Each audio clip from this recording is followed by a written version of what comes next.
Good afternoon, everybody. I'm David Ignatius, a columnist for the Washington Post, and I want to welcome you to the latest in our series of conversations about the path forward. We're going to talk today with Brad Smith, the president of Microsoft, and for many years, its chief legal officer, one of the real experts in our country about technology and all of the legal and social issues that surround it. Brad has written a book that I've had the pleasure to talk about with him called Tools and Weapons, which looks at basic issues that surround the technology that Microsoft has helped pioneer. So it's wonderful to have Brad Smith here with us today for our conversation. And Brad, I want to begin with the issue that America is still focused on with great intensity, and that's the issue of racial justice and police brutality. There's a very specific question I want to start with. In recent days, a number of companies have announced that they no longer want to allow the use of facial recognition technology as broadly as they have in the past. Amazon yesterday said that it doesn't want to share, at least for a year, that facial recognition technology with police and law enforcement. IBM made a similar statement earlier in the week. You have been thinking and writing about this issue of facial recognition technology for a couple of years. I want to ask you today whether you, on behalf of Microsoft, want to do what some have called for and take a stand on this issue on behalf of Microsoft. Well, no, first of all, David, thank you. It's nice to be with you. It always is good to be with you and to have this conversation. We have been focused on this issue for 2 years, and we've been taking a principled stand and advocating not only for ourselves but for the tech sector and under the law, a principled stand for the country and for the world. Um, as a result of the principles that we put in place, we do not sell facial recognition technology to police departments in the United States today. But I do think this is a moment in time that really calls on us to listen more, to learn more, and most importantly, to do more. Given that, we've decided that we will not sell facial recognition technology to police departments in the United States until we have a national law in place grounded in human rights that will govern this technology. We'll also put in place some additional review factors so that we're looking at other potential uses of this technology that go even beyond what we already have for other potential scenarios. The number one point that I would really underscore is this: we need to use this moment to pursue a strong national law to govern facial recognition that is grounded in the protection of human rights. I think it's important to see what IBM has done. I think it is important to recognize what Amazon has done. It is obviously similar to what we are doing. But if all of the responsible companies in the country cede this market to those that are not prepared to take a stand, we won't necessarily serve the national interest or the lives of the Black and African American people of this nation well. We need Congress to act, not just tech companies alone. That is the only way that we will guarantee that we will protect the lives of people. And Brad, I take it from what you just said that you will be working actively, lobbying for such legislation in coming months. And I assume that Microsoft is an industry leader trying to bring the industry with you in that lobbying effort for national legislation that oversees how these technologies are used by police. That's right. We've been advocating for laws in the United States and indeed around the world. And I personally have carried this message to more than a dozen countries and have been asking governments to act. We've been working with other companies across the industry and with advocacy organizations and civil liberties and human rights groups as well. We were encouraged earlier this year because Washington state became the first state in the country. It really became the first jurisdiction anywhere in the world to pass a law that governs facial recognition technology specifically. And I think it was an important first step. It actually restricts, for example, how the police can use facial recognition technology. And we recognize that there is a vibrant discussion and even debate about how far the law should go. There are some who would like to see the law go farther than it did in Washington state. And this is exactly the time to have this conversation. And I think, as is so often the case, as I think have recognized, the states are the laboratories of democracy in the United States. But this is a moment where we need national action. And if Congress can look at the Washington state law, discuss how to improve upon it, I think this is the right time to take that kind of step. And Brett, I should ask you, you're a global company, and facial recognition technology is certainly a global technology. Arguably, Chinese companies are the leaders in this, for better or worse. What do you think about an international ban for Microsoft on the sale of these technologies to law enforcement organizations around the world, not simply in the United States? Well, we already have put in place, rules that govern our activities in this space. And people often ask us about China in particular, and we put in place over the past year, technological gating rules to ensure that our facial recognition technology would not be used there. And we will certainly be prepared to look at where there may be other situations. The short story is we are committed to ensuring that this technology is not used in a way that would put people's human rights at risk. I think that's the long and short of it. We do recognize that there are other uses of facial recognition that we all probably use every day.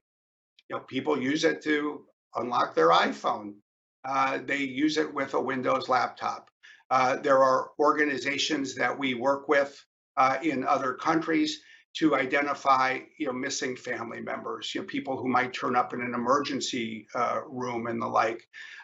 So we've always tried to be thoughtful, and that does require that we be detailed. But the short bottom line for us is to protect the human rights of people as this technology is evolving and as it's deployed. And before we leave this important subject, I want to ask a slightly broader question. One of the demands that protesters have been making over the last week is defund the police.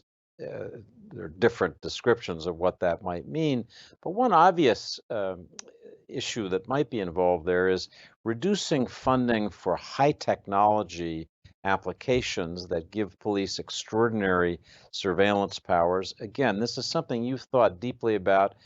Maybe you could just summarize your own view on defunding certain technology applications as we think about law enforcement in America. It's a really important question, and I think, as is so often the case, these conversations start, and then we have an opportunity to get into details. Uh, I think it's important for us to remind ourselves that this is, in fact, the first year of the fifth century of institutionalized racism in the United States. And I think it's also important to remember that in 2014, 2015, and 2016, there were tragedies across the country that got a lot of attention, and these have continued ever since. But we launched a criminal justice initiative and then have organized this and have put more funding behind it each year since the middle of the past decade. And from my perspective, David, I think the number one question for us as a technology company is how can we use data and technology to better protect people's rights? And here, I think that it's not just the use of digital technology by the police forces of the country, although that can be important. It's also by the civil rights and nonprofit groups. And I think what we would really like to see is more effort put into data and transparency so that every community in this country, let's remember there's 18,000 police departments in the United States, so that every community in the country has access to information about how many complaints have been filed against police officers, what was the nature of those complaints, what was the response, and what was the discipline, if any, what kinds of provisions are in place, including under local labor union contracts, that might make it easier or more difficult to hold police officers accountable when there is abuse. So I appreciate that there are areas where people would like to see more funding for social services. We applaud that. There are some areas where people think that the police should be spending less money. But technology is a fundamental tool here that in the right hands, meaning not just the civic authorities and the police departments, but the community organizations of this country, can help create the foundation for the kinds of change that are needed. And I think that's where we've been doing things every year. I think you'll see us do more in the coming weeks, months, and years, because this needs to be a sustained multi-year commitment. But I think that it's important to inject into this conversation what more we need and not just what less. These two pieces absolutely need to connect with each other. It's a powerful idea that the technology should be, can be a tool for racial justice, and that's part of the frontier ahead. Let me ask you, Brad, to turn toward Microsoft itself. You and your CEO, Satya Nadella, have been encouraging a series of conversations within Microsoft and sharing the experiences of African Americans who work for Microsoft. Give us a sense of what those conversations have been and how you think your own company will be different going forward for what we've all experienced in the aftermath of George Floyd's murder. Well, I think the first thing to recognize is I do believe that this is a different moment in time from other recent years. I think you have to go back really 6 decades to find a similar moment in the United States. And just as that inspired a generation to take new steps to better protect the rights of the African American and Black community, we need new steps today. Now, for those of us inside a company, whether it's Microsoft or any other company, I think the first thing we need to recognize is we need to change ourselves. And that's part of the conversation that we've been having with our employees, that we've been learning. We have been taking steps, but we need to move farther and we need to go faster. And that's going to mean not just bringing more people into Microsoft from the African and American and Black community. It's going to mean investing more to ensure that people have access to the resources to succeed, to see the representation of this important community change at all levels at our company, including the most senior levels of Microsoft. I do believe that it's also the case, as Santia has said, that we don't want to stop there. We recognize the broader impact that we have in a variety of ways. Certainly, one of the things that has been important that we've been hearing in recent days, but not just in recent days, I mean, this is a conversation we've been having for a number of years, is the vulnerability, the risks that Blacks and African Americans feel when they leave the office, when they leave their home, when they're out on a street. The data show us clearly uh, that you're more susceptible, you're more likely to be pulled over while driving, you're more likely to be arrested based on the color of your skin. This is something that I've actually been pursuing in recent years, meeting with the chiefs of police. We didn't start this conversation a month ago, but we need to use this moment to do more. And we readily recognize that. And you're going to see us take more steps. The key, I think, is to make sure that we're committed on a multi-year basis, that we use this moment to inspire ourselves to take sustained action and persist. Because, yeah, I think as you and I have talked with respect to other topics, anytime you can take an important step forward, it's a good day. But what we really need to do is put ourselves on an ongoing path to take step after step after step. Well, let's make a promise here at the Washington Post to invite you back a year from now and talk about what progress has been made. I think the idea of this being an ongoing, continuing conversation is absolutely right. Let me turn, Brad, to the other great trauma the country and the world are living through, and that's the COVID-19 pandemic, and how we will return to work as it begins to diminish. Again, I want to ask you to speak specifically about Microsoft. You're based in Washington State. Washington State, in the beginning of this pandemic, looked like the first big hotspot in America. It seemed like there was a cluster of cases, and somehow through good public health management, Washington State was able to keep the number of cases and deaths down. Maybe you could talk about how Microsoft operated in that initial period of the pandemic, and then what you're doing now as you think about bringing employees back.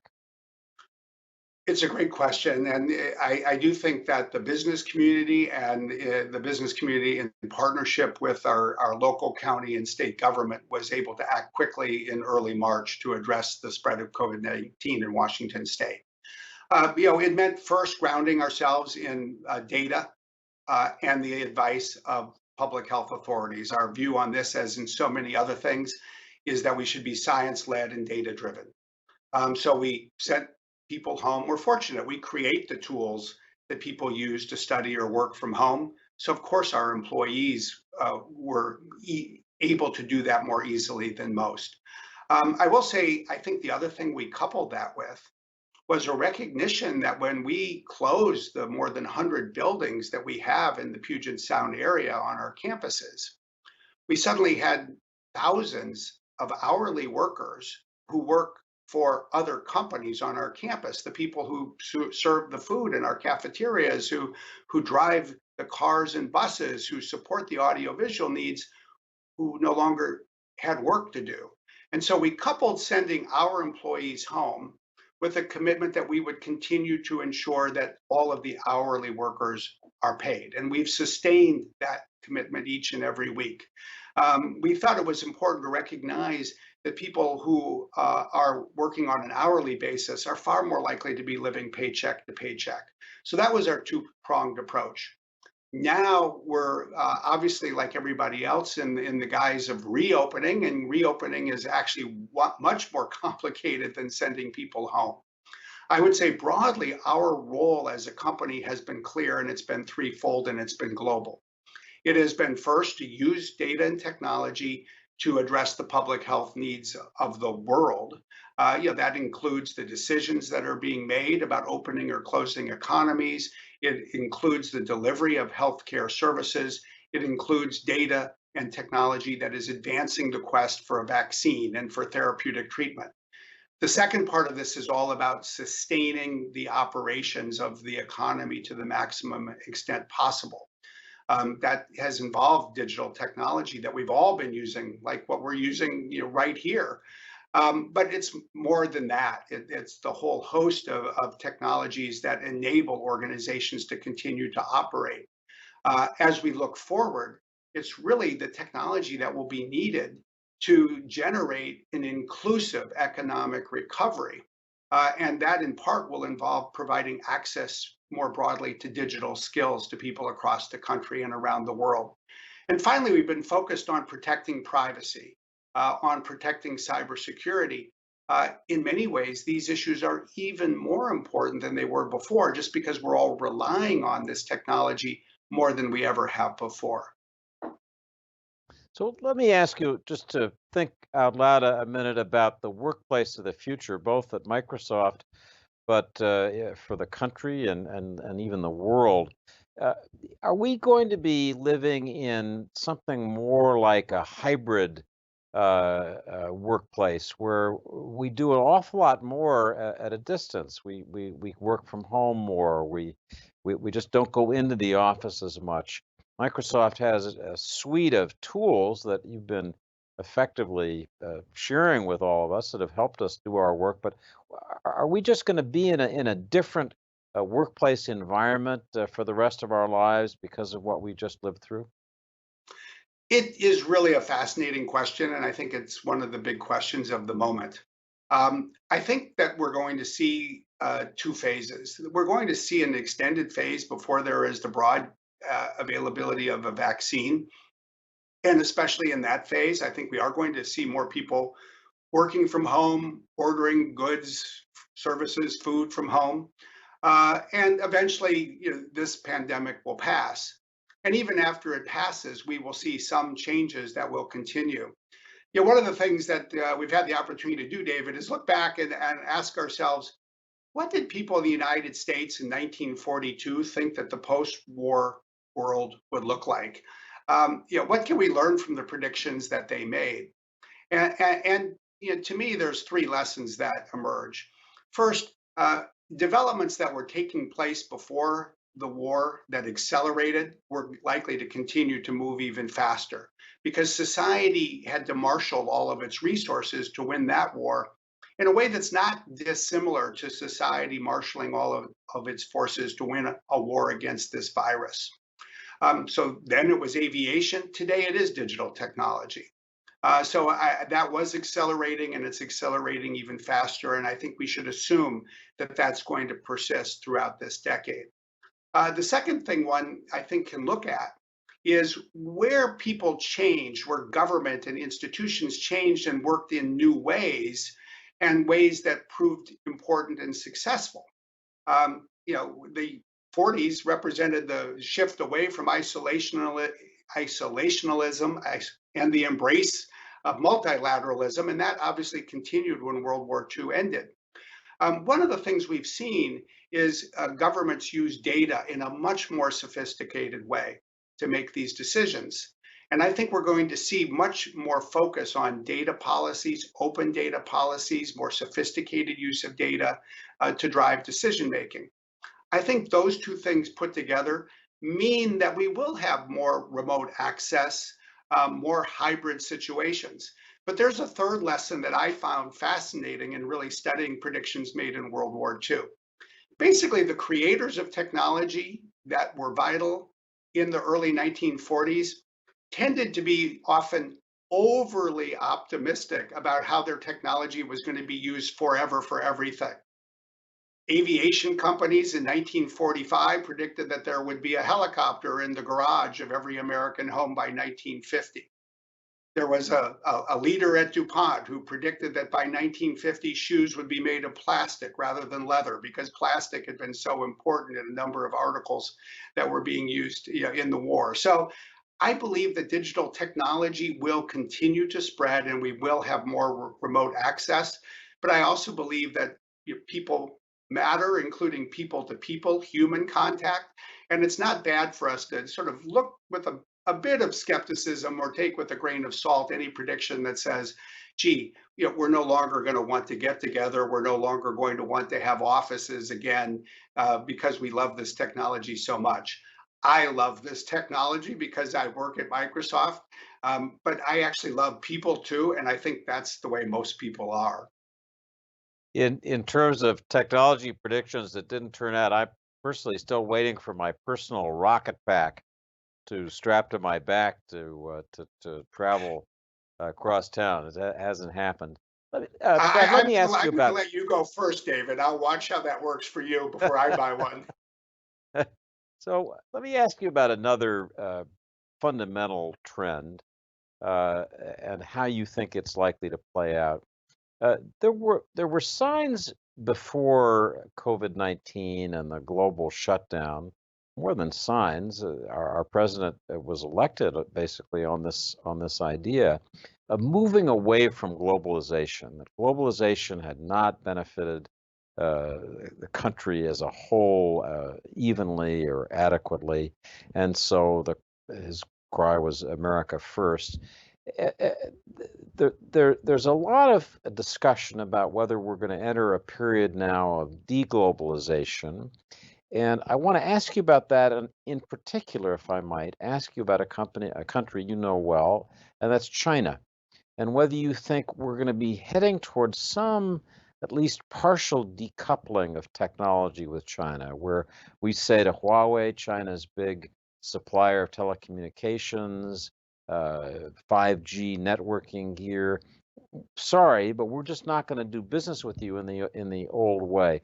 What do you think is ahead in this uh, area of globalization, in particular in your business of technology? Well, I do think nationalism has been a growing force, not just in the last few years, but even before that. And it has certainly accelerated. And I think to a certain degree, it is likely to remain a geopolitical factor throughout this decade.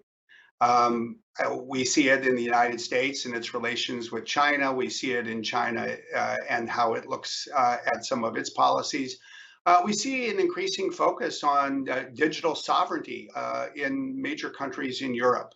There is a greater focus by many governments on how technology, first and foremost, can serve the needs of their own people. That's a fact of life, and obviously, everybody who works in the technology business needs to think about it. I do think we're seeing some adjustment in supply chains. I think we're seeing this not just in the technology markets, but in a number of other markets as well. And I think we should assume that supply chains will be readjusted to some degree over the next few years. I think that in many instances, there'll be shorter supply chains, and there will be some redistribution of where manufacturing takes place. Uh, at the same time that we focus on that, I do think it's important to keep in mind that there are some critical problems for the world that we can solve only if we come together around the world. COVID-19, I think, is one example. This is a virus that does not recognize borders. If we think of what I continue to believe will remain one of the preeminent issues of the decade and the century, namely carbon and climate. Now, carbon, once emitted into the atmosphere, does not stay over the skies of a single country. It requires a global response. And I think it therefore requires a multilateral response. And just as multilateralism proved to be vital even throughout the Cold War, multilateralism will be indispensable in the years and decades ahead. I think in this century, multilateralism needs to take on an additional aspect, and that's what we call multi stakeholderism.